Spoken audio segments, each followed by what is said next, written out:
여러분 안녕하십니까? 헬로티비 뉴스입니다. 지난해 국민의힘과 김포시가 추진했던 김포의 서울 추진이 결국 무산됐습니다.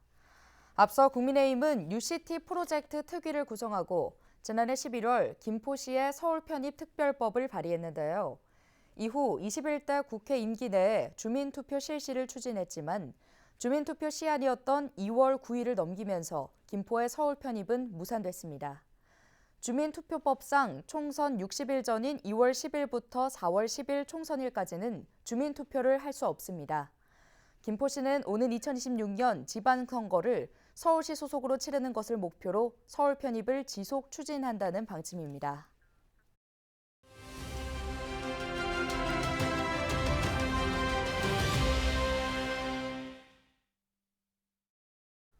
구대 부천시의회 전반기 임기가 반년 남았습니다.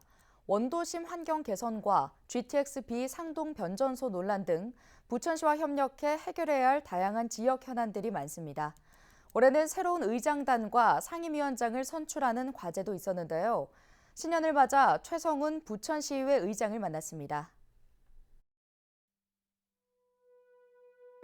지난해 우리 의회는 정책 지원관을 배치하여 의정활동의 전문성을 한층 강화하고 기록 표결제의 안정적 시행과 상임위원회 생방송으로 투명하고 책임있는 의회로 자리매김했다고 자평합니다. 그리고 국민권익위원회에서 주관한 2023년도 지방의회 종합 청렴도 평가에서는 직전 평가 대비 한 등급 상승한 평가를 받기도 했습니다. 청렴 실책 추진 실적과 노력을 평가하는 청렴 노력도 부분에서는 100점 만점을 받았습니다. 앞으로도 청렴도 향상을 위한 각종 실책 추진에 매진해 청렴의회를 실현하겠습니다. 지난 1월에 열린 새해 첫 임시회에서는 GTX-B 노선 상동 변전소 위치 변경을 위한 촉구 결의안을 의장인 제가 대표하여 발의하였고 만장일치로 채택하여 여야 모두가 한 목소리를 냈습니다. 아울러 원도심의 주거 환경이 더 나아질 수 있도록 집중적인 노력을 이어나가겠습니다. 일기 신도시 정비사업과 함께 원도심 재정비 사업도 같이 추진될 수 있도록 재정비 기준 마련에 적극 참여하고 집행기관과 상호 협력하여 부천의 균형 발전을 도모하겠습니다. 의회와 시는 시민의 이익을 최우선에 두고 각자의 역할을 충실히 하면서 상호 존중과 이해를 바탕으로 협력하는 관계입니다. 그 과정에서 의회는 견제와 감시 그리고 시민의 목소리를 입혀 부천시정이 올바른 방향으로 나아갈 수 있도록 나침반 역할을 해야 한다고 생각합니다. 취임 초부터 강제해온 학교 시설 개방의 성과가 나타나고 있습니다. 지난해 우리 시와 교육청, 도시공사 7개 학교가 체결한 학교 시설 개방 실무 협약은 관리 인력 지원 문제를 해결하여 학교 개방 활성화를 유도했다는 점에서 주목할 만합니다. 학교 시설 개방 모범 사례를 통해 많은 학교의 적극적인 참여가 이루어질 수 있도록 관심과 지원을 아끼지 않을 생각입니다. 이 외에도 시의 각종 개발 사업의 수혜가 원도심 환경 개선으로 이어질 수 있도록 계획 수립 단계부터 꼼꼼히 살펴 주거, 교통 등 원도심 활성화에 크게 기여한 의장이 되고 싶습니다.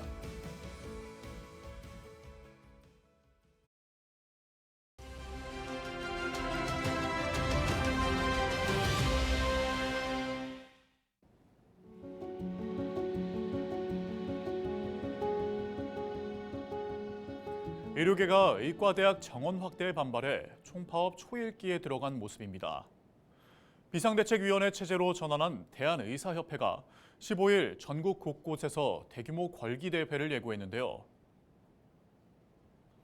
의대 증원에 반발한 의료계의 집단행동, 지난 2020년에도 있었죠. 당시 개원이들의 집단 휴진 참여율은 높지 않았지만 인턴과 레지던트 등 전공의들의 80% 이상이 의료 현장을 이탈하게 되면서 의료 공백이 매우 컸습니다. 전공의들이 응급실과 수술실, 또 중환자실 내에서 환자의 생명과 관련된 진료를 담당하고 있기 때문이죠. 정부가 파업에 참여하는 의사의 면허를 박탈하는 등 강경한 입장을 고수하고 있는 만큼 의료계와의 정면 충돌 가능성이 아주 크다고 합니다. 당장 오는 15일 궐기대회가 예정대로 열리면 병원들의 진료 단축은 불가피할 것으로 보이는데요. 의료 공백이 현실화할지 폭풍 전야의 긴장감이 고조되고 있습니다. 데일리 브리핑이었습니다.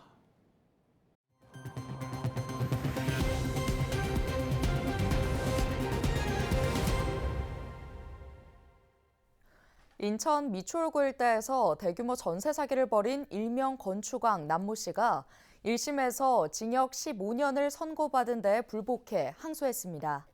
남 씨 측은 지난 7일 인천지방법원에 항소장을 제출했는데요. 남 씨와 같은 혐의로 징역형을 선고받은 공인중개사와 중개보조원 등 공범 일부도 항소했습니다. 한편 남 씨는 대출이자를 제대로 내지 못해 전세보증금을 반환해줄 의사나 능력이 없으면서도 피해자 191명을 속여 전세보증금 148억 원가량을 가로챈 혐의로 재판에 넘겨졌습니다. 이에 재판부는 지난 7일 법정 최고형인 징역 15년과 추징금 115억 5천여만 원을 선고한 바 있습니다. 국민의힘 공천관리위원회가 13일부터 5일 동안 40 총선 지역구 공천을 위한 후보자 면접을 진행합니다. 첫날인 13일 수도권에서는 서울, 14일에는 경기와 인천을 대상으로 면접이 이어지는데요. 더불어민주당의 현역평가 하위 20% 명단도 곧 윤곽을 드러낼 것으로 예상됩니다. 민주당은 평가 하위 20%의 현역 의원에게는 경선 득표수의 20%를, 하위 10%에는 득표수의 30%를 감산해 불이익을 줄 예정입니다. 오는 4월 치러지는 국회의원 선거에서는 부정선거 논란이 사라질 수 있을까요? 선거관리위원회가 투 개표의 신뢰성을 높이기 위한 시스템을 추가했습니다. 보도에 안수민 기자입니다.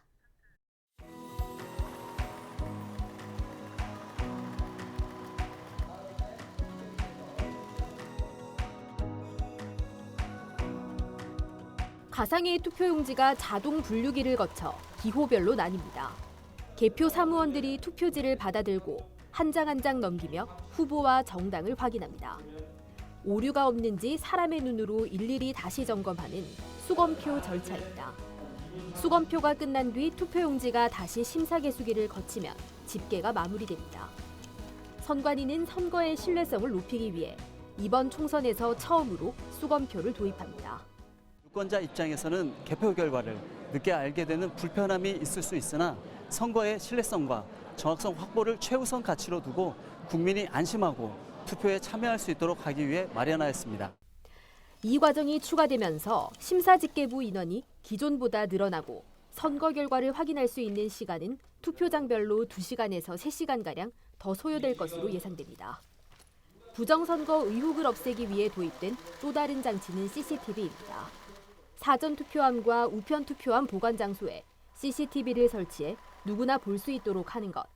사전우표 투표함 보관 장소 CCTV를 부산시 선관위 청사에 모니터를 설치하여 24시간 공개하고 있습니다.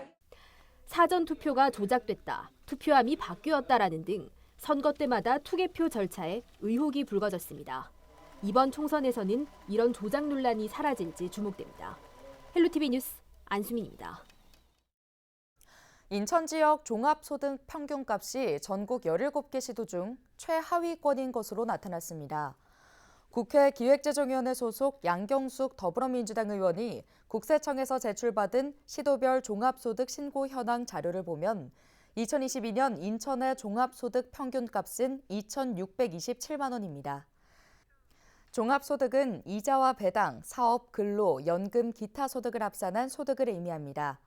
특히 인천은 상위 0.1%의 종합소득 평균값도 서울의 4분의 1 수준인 16억 8천만 원이었습니다.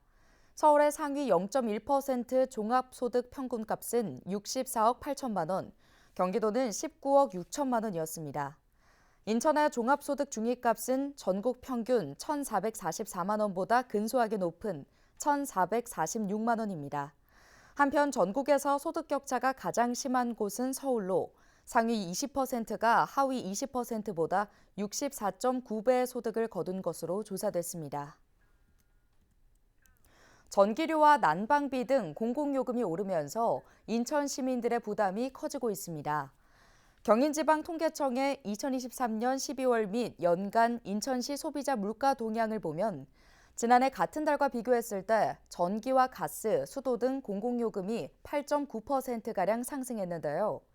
항목별로 보면 전기료가 13.9%, 지역 난방비는 12.2%, 하수도료 9.3%, 도시가스가 5.4% 올랐습니다. 전문가들은 관리비 중 고정 지출이 커지면서 개인이 마음대로 쓸 수 있는 처분 가등 소득이 줄어 소비가 위축되면서 경제 침체로 이어질 수 있을 것으로 내다보고 있습니다. 특히 경제 사정이 어려운 홀몸 노인을 비롯해 취약계층이나 사회초년생, 취업준비생 등의 부담은 더욱 커질 것으로 전망했습니다. 경기도 소방재난본부가 소방대원 폭행 사건 발생 시 선처 없이 엄정 대응할 방침이라고 7일 밝혔습니다. 지난해 긴급 신고를 받고 출동한 소방대원들에게 심한 폭언을 하거나 폭행을 한 사례는 모두 73건인 것으로 조사됐는데요. 이 중 67%가 주취 상태에서 발생한 것으로 나타났습니다. 조선호 경기도 소방재난본부장은 소방대원 폭행 사건이 발생하면 소방특별사법경찰이 공정하고 엄정하게 수사를 통해 처벌할 방침이라고 강조했습니다. 서울시의 무제한 교통정기권인 기후동행카드 사업에 과천시도 참여합니다. 오세훈 서울시장과 신계용 과천시장은 서울시청에서 기후동행카드 참여 업무 협약을 체결했는데요. 업무 협약을 통해 양 도시는 과천 지역 지하철 4호선 5개역을 기후동행카드 서비스 범위에 포함하기로 하고 운영기관인 코레일과 협의하기로 했습니다. 과천시의 대중교통 이용객은 하루 평균 2만 명이며 이 가운데 절반 이상이 서울과 과천을 오가는 것으로 집계됐습니다. 경기도가 지난해 빅데이터를 활용해 복지 사각지대에 놓여있던 도민 2만 756명을 지원했다고 13일 밝혔습니다. 도는 금융연체와 통신료 체납, 단전 등의 정보를 활용해 어려움에 처한 도민들을 찾아냈는데요.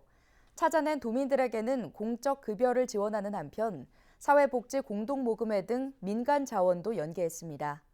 허승범 경기도복지국장은 위기 이웃을 발견하면 경기도 콜센터 또는 지역 행정복지센터로 연락 주시길 부탁드린다고 시민들에게 당부했습니다. 개발 제한구역에 위치한 노후주택의 신축이 보다 수월해집니다. 개발 제한구역 내 노후 건축물에 대해 1회 한해 신축을 허용하는 등의 내용을 담은 특별조치법 시행령이 13일부터 시행에 들어가는데요. 기존에는 개발 제한구역 내 주택 신축은 매우 제한적으로 허용됐습니다. 하지만 시행령 개정으로 지자체장이 노후 불량 건축물로 인정할 경우 1회 한해 신축을 할 수 있게 되는데요. 허용 범위까지 층수를 높이거나 면적을 넓히는 것도 가능해졌습니다. 경기도 야생동물 구조관리센터는 지난해 야생동물 3천여 마리를 구조해 1,000여 마리를 자연으로 돌려보냈다고 밝혔습니다. 이 중 조류가 2,140마리로 가장 많았는데요. 저어새, 두루미, 하늘다람쥐 등 천연기념물이 19종, 377마리, 멸종위기종은 20종, 130마리가 포함됐습니다. 뉴스 마칩니다. 고맙습니다.